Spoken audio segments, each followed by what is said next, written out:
సుమారుగా గత కొన్నేళ్ళుగా మరి చండి నోకరాజు గారు దళిత సమస్యల పట్ల అనేకమైనటువంటి పోరాటాలు చేస్తూ మాతోటి అనేక విషయాల్లో విభేదించినప్పటికీ కిడ్కో హౌసెస్ అనేటువంటి దాన్ని గణబాబు గారి కృషితో ఆ రోజు సాధించి లబ్ధి చేకూర్చి పార్టీలకు అతీతంగా ఆ రోజు నోకరాజు గారు కూడా అందులో ఒక నెంబర్గా పెట్టి గణబాబు గారు దళితులందరికీ కూడా సమన్యాయం చేస్తూ మాలో అందరికీ కూడా నివాసాలు కల్పించడం జరిగింది.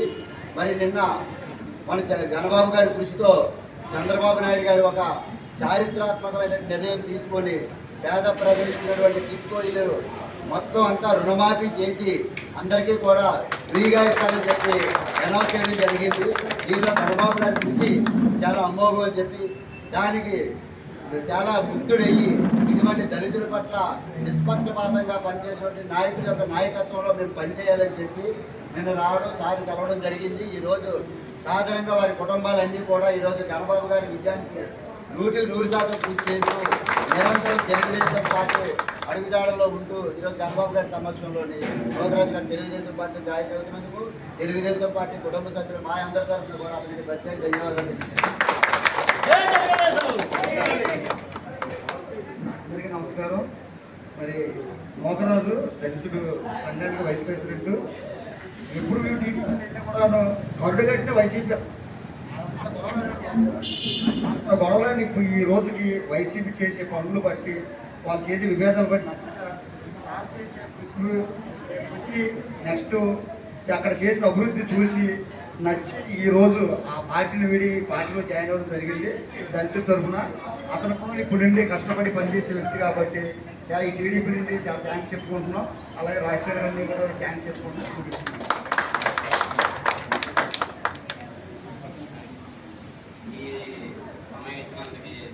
ఎమ్మెల్యే గణబాబు గారికి చాలా థ్యాంక్స్.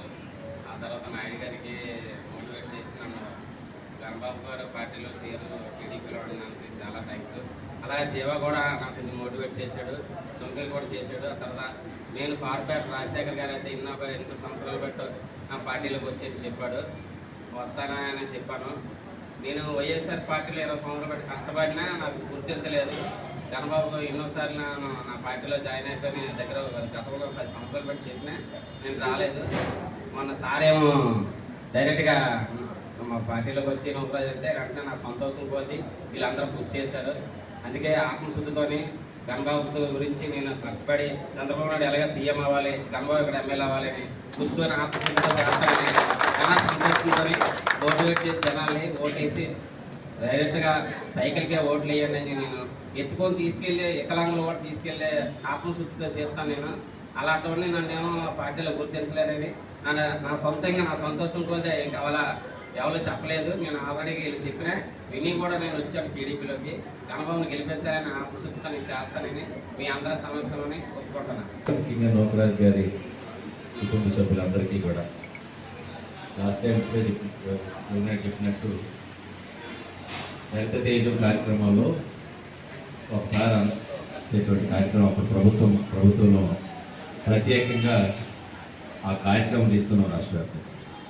ఆ రోజు నోకరాజుని కూడా అప్రిషియేట్ చేయడం జరిగింది. ఎందుకంటే ఆయన పరిచయం చేయటమే అక్కడ సంబంధించినటువంటి సంఘాల్లో కానీ ముఖ్యంగా వేరే పార్టీ అయినా యాక్టివ్ రోల్ ప్లే చేసేవాళ్ళు చాలామంది ఉంటారు. అన్ని పార్టీల్లో కూడా సేవ చేసేటువంటి వారు ఉంటారు. అందులో కూడా ప్రముఖులు ఉంటారు. అందులో మీ కాలనీలో అక్కడ సమస్యలు పరిష్కారం చేయడంలో కానీ ఎంతో కృషి చేస్తున్నప్పుడు మా ప్రభుత్వంలో మేము ఆహ్వానించాం, ప్రభుత్వ అధికారంలో ఉంది మీరు రండి. కానీ వైకాపాలో ఉండి వైకాపాకి ప్రభుత్వాన్ని 5 ఏళ్ళు చూసాడే. ఈ 5 ఏళ్ళు చూసిన తర్వాత రెండింటికి వ్యత్యాసం ఉంది. తెలుగుదేశం ప్రభుత్వంలో కట్టిన ఇళ్ళే మీ దగ్గర రాజీవ్ కాలనీ కానీ బుచ్చిమామ కాలనీ కానీ అంతే కదా మీరు చూస్తారు. రంగులు మాత్రం వైకాపా రంగులు వేసారు. కొత్తగా ఇంకో కాలనీయో లేకపోతే ఆగిపోయిన బ్లాక్స్ మళ్ళీ శాంక్షన్ చేయడం లేకపోతే ఏదైనా అభివృద్ధి కార్యక్రమం ఈ 5 ఏళ్ళు ఈ ప్రభుత్వం వచ్చిన తర్వాత చాక్లగడ్డ ఏరియాగా ఉన్నటువంటి ఏరియా ఒక రైల్వే సమస్య వచ్చింది. అప్పుడు నేను చేసాం, మొదలుపెట్టాం. అక్కడి నుంచి పట్టాలు దాటి పిల్లలు వెళ్తున్నారు, పెద్దలు వెళ్తున్నారు, ఇబ్బంది ఉంది. దాన్ని ఆ రోజు మోకాలు అడ్డారు, మా ప్రభుత్వంలో చేస్తాం. మీ ప్రభుత్వం వచ్చింది, ఏం చేశారు? చేయలేదు. కాబట్టి ఇలాంటి ప్రధానమైనటువంటి సమస్యలపైన అభివృద్ధిపైన గ్రామ పెద్దలు అనేవాళ్ళు కృషి చేస్తూ ఉంటారు. ఇరు పార్టీల్లో ఉండేటువంటి వాళ్ళు కూడా సమస్యల్ని ఆ పార్టీ పెద్దలు తెచ్చుకున్నప్పుడు ఒక సంభాషణ ఏముంటుందంటే మా ప్రభుత్వంలో మేమేం చేసాం, మీ ప్రభుత్వం ఏది, ఇది హెల్తీ కాంపిటీషన్, అభివృద్ధిలో పోటీ పడాలి. రాజకీయాలు అనేటువంటి ఎన్నికల్లో చూడాలి, ఎన్నికలు అయిపోయిన తర్వాత డెవలప్మెంట్ మీద ఊరంతా కలిసి పోరాడాలి. ఆ సందర్భంలోనే గ్రామానికి సంబంధించిన సమస్యలు చెప్పడం కానీ ఇవన్నీ ఉండేవి. సో ఏది ఏమైనా అదొక ట్రాక్లో ఆనుకొని బయట ఉండేటువంటి కాలనీ మీ అంతా. సో అక్కడ ఉండేటువంటి ఎక్కువ పేదరికం ఉంది, కష్టపడితేనే కానీ ఎవరికి కూడా ఉపాధి దొరకనటువంటి ప్రాంతం అది. కాబట్టి వాళ్ళకి ఆదాయాలు పెరగాలి, వాళ్ళ ఖర్చులు తగ్గాలనేటువంటి చంద్రబాబు నాయుడు గారు ఆలోచన. 10 రూపాయలు ఇచ్చి 100 రూపాయలు లాక్కునేటువంటి ఈ ప్రభుత్వం కాదు. ఇప్పుడు మీ అందరూ చూసారు, కరెంటు బిల్లులు కానీ చెత్త పనులు కానీ చెప్పని అడుగుతున్నారో అడగలేదు. పెన్షన్ కూడా కట్ చేసి మరి తీసేసుకుంటున్నారు ఎవరైనా కట్టకపోతే. పెన్షన్లు చాలామంది క్యాన్సిల్ చేశారు. సో ఏదైతే ఇప్పుడు ప్రభుత్వం ఉన్నటువంటి ధరలు పెరిగిపోయినాయి, అన్ని ధరలు పెరిగిపోయినాయి, ఇంటి పనులు పెరిగిపోయినాయి, అన్నీ పెంచి ఈరోజు మళ్ళా మనకి బటన్ నొక్కితే డబ్బులు ఇస్తాం అనుకుంటే ఎవరికి ఆదాయం పెరిగే మార్గాలు చూపిస్తే మనం ఎవరి మీద ఆధారపడతాం. ఆ ఆదాయం పెరిగేటువంటి పరిస్థితి ఈ రాష్ట్రంలో లేదు. ఆ అపనమ్మకం ఈరోజు ప్రజల్లో ఉంది, పేదవాళ్ళలో ఉంది, మధ్యతరగతి ఉంది, వ్యాపారస్తుల్లో ఉంది, ఉద్యోగస్తుల్లో ఉంది. యువకులకైతే ఉద్యోగ అవకాశాలు లేవు, కంపెనీలు రాలేదు, వ్యాపార సంస్థలు రాలేదు, వచ్చిన వాళ్ళు కూడా పారిపోయారు. కాబట్టి ప్రతి వర్గం కూడా ఈరోజు దళితులకి అయితే ఇంకా తీవ్రమైన అన్యాయం జరిగింది. ఎస్సీ సప్లాన్ ఉంటుంది, కేంద్ర ప్రభుత్వం డబ్బులు ఇస్తుంది. ఇప్పుడు ఆ సప్లాన్లో వచ్చేటువంటి నిధులు కూడా డైవర్ట్ చేశారు. మనకేమి ఈరోజు ఇంతకుముందు ఉండేటువంటి స్కీమ్స్ ఏమి లేవు. ఇప్పుడు ఆర్గనైజేషన్లో తిరుగుతలేదు. ఎవరైనా కార్లు కానీ వ్యాపార సంస్థలు పెడితే వెంటనే లోన్లు కానీ ఇలాంటివన్నీ సబ్సిడీ లోన్లు ఉండేవి. ఈరోజు ఏ స్కీమ్స్ లేవు. అవన్నీ కూడా వేరు వాటికి మార్చడం జరిగింది. అందుకని ఈరోజు నరేంద్ర మోడీ గారు కూడా, బీజేపీ వాళ్ళు కూడా మేము కేంద్రం నుంచి డబ్బులు ఇస్తున్నాం, ఆ డబ్బులు సరిగ్గా సద్వినియోగం చేసుకోవట్లేదు. ఆఖరికి సప్లాన్ నిధులు, బీసీ కానీ ఎస్సీ ఎస్టీ సప్లాన్లు కానీ ఆ వచ్చేటువంటి నిధుల్ని డైవర్ట్ చేసి వేరే పథకాలకు వాడుతున్నారు.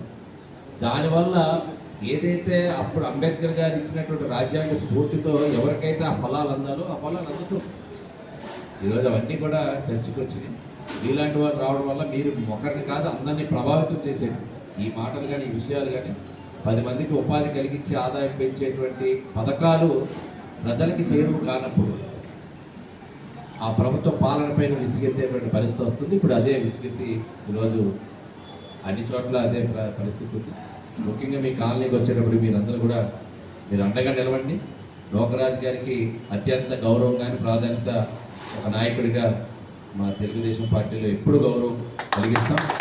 ఆ ప్రాధాన్యత కాకుండా ప్రజలకి బాసటగా అభివృద్ధి చేసేటువంటి ఏ కార్యక్రమం అయినా ముందుండి జరిపిస్తాం. ఇప్పుడే చెప్పినట్టు మా ప్రభుత్వం చాలా క్లియర్గా ఉన్నాం. ఆ రోజు ఎన్నికలు ఇప్పుడు చెప్పాం, 2014లో ఏదైతే ప్రభుత్వం వచ్చినాక పక్కా ఇల్లు కడతామని 100 ఏళ్ళు ఉండేటువంటి ఇల్లు.